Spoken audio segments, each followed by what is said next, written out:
সরকারি যোজনার সুবিধা থেকে বঞ্চিত না হন। অনেক সময় দেখা যায় সচেতনতার অভাবে বা অন্য কোনো কারণে যোগ্য ব্যক্তি সরকারি যোজনার লাভ থেকে বঞ্চিত হয়ে যায়। এই সব লোকের কাছেই এই যাত্রার মূল উদ্দেশ্য।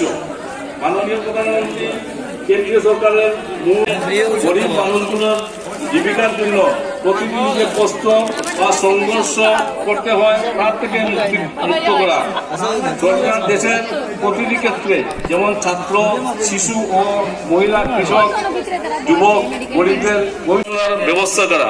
PM স্বনিধি স্কিম 10,000 টাকা করে ফুটপাতে ব্যবসায়ীদের ঋণ প্রদান করে এবং স্বাবলম্বী করা। সুকন্যা যোজনা, জন্ম থেকে কন্যা শিশুর জন্য কিছু সেভিংস করা। প্রধানমন্ত্রী মুদ্রা যোজনা, ছোট ছোট যারা ব্যবসায়ী আছেন তাদেরকে প্রথমে 10,000 টাকা করে ঋণ দেওয়া এবং পরে 10 লাখ টাকা ঋণ দিয়ে স্বাবলম্বী করে তোলা।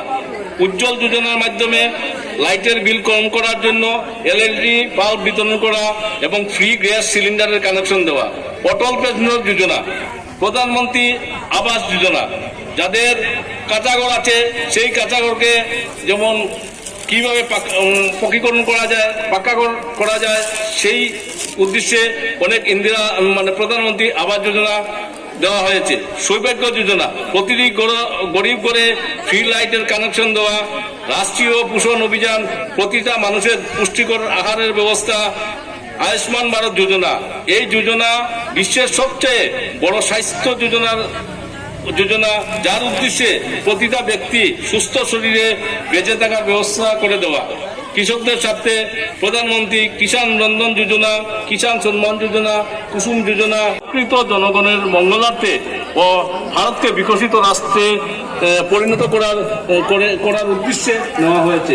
অনুরূপভাবে আসামেও রাজ্য সরকারের নেওয়া কিছু যোজনা আছে যার দ্বারা লক্ষ লক্ষ মানুষ উপকৃত। অভিযান দিব্যাঙ্গ পেনশন যোজনা, শারীরিক অক্ষম যারা আছেন মানুষকে আর্থিক সাহায্য দেওয়া। মুখ্যমন্ত্রী আয়ুষ্মান আসাম যোজনা, স্বাস্থ্য বিমা যা 5 লাখ পর্যন্ত চিকিৎসা খরচ বহন করবে আসাম সরকার, এই উদ্দেশ্য নেওয়া হয়েছে।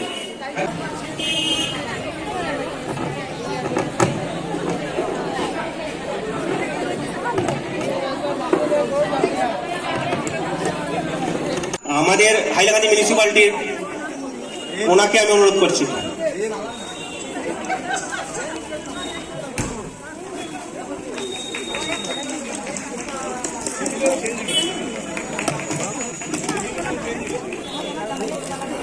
এখন আমি আমাদের সম্মুখে বিকশিত ভারত সংকল্প যাত্রার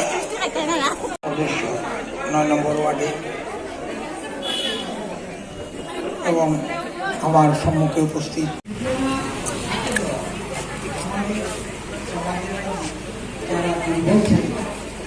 অর্থনৈতিকভাবে যারা কিন্তু অনেক ক্ষেত্রে দেখা নমস্কার। ধন্যবাদ। এখন আমাদের বিকশিত ভারত সংকল্প যাত্রা যেটা গাড়ি এসে পৌঁছেছে, এখানে লাইভ ভিডিও দেখানো হবে। তো আমরা একটু ভিডিও দেখবো। এখানে আমরা প্রোগ্রামের শেষ পর্বে এসে পৌঁছেছি। আমাদের প্রোগ্রাম আমরা শেষ করে নেব। সবার জন্য আমরা মিষ্টি মুখ রেখেছি, আপনারা দয়া করে যাবেন না, কিছুক্ষণের মধ্যে আমরা প্রোগ্রাম শেষ করে নেব। তো এখন আমাদের বিকশিত ভারতের যেটা গাড়ি এসেছে এখানে লাইভ দেখানো হবে। আমি সন্দীপ পালকে অনুরোধ করছি।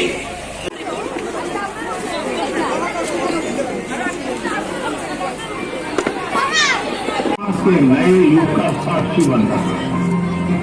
आजादी के अमृत काल में हम सभी ने अपने देश को विकसित राष्ट्र बनाने का संकल्प लिया।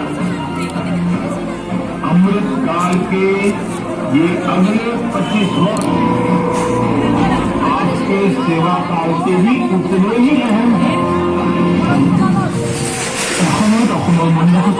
ক্ষতিকারক ঝড় যন্ত্রণা সহ্য করেছিল, যিয়ে তেওঁলোকৰ স্বাস্থ্যৰ যথেষ্ট ক্ষতি কৰিছিল। সংকল্প আছিল পাকঘৰত স্বাস্থ্য সুৰক্ষাৰ। আজি 44 লাখতকৈও অধিক উজ্জ্বলা সংযোগ তেওঁলোকৰ ধাৰ হৈ পৰিছে। এসময়ত খোৱাপানীৰ পথটো কাঁইটেৰে ভৰি আছিল। আজি 39 লাখতকৈও অধিক পানী নলৰ সংযোগ আছে। এসময়ত অসমত ব্যয়বহুল চিকিৎসাৰ খৰচো গহনা আৰু মাটি বিক্ৰী কৰিবলৈ বাধ্য কৰাইছিল। আজি অসমত 1,62 লাখতকৈও অধিক আয়ুষ্মান কাৰ্ডে সেই ছবি সলনি কৰি দিছে। এসময়ত ঋণদাতাসকলৰ কবলত পৰি অন্নদাতাসকলৰ শান্তি নোহোৱা হৈছিল। কৃষ্ণরানী দেব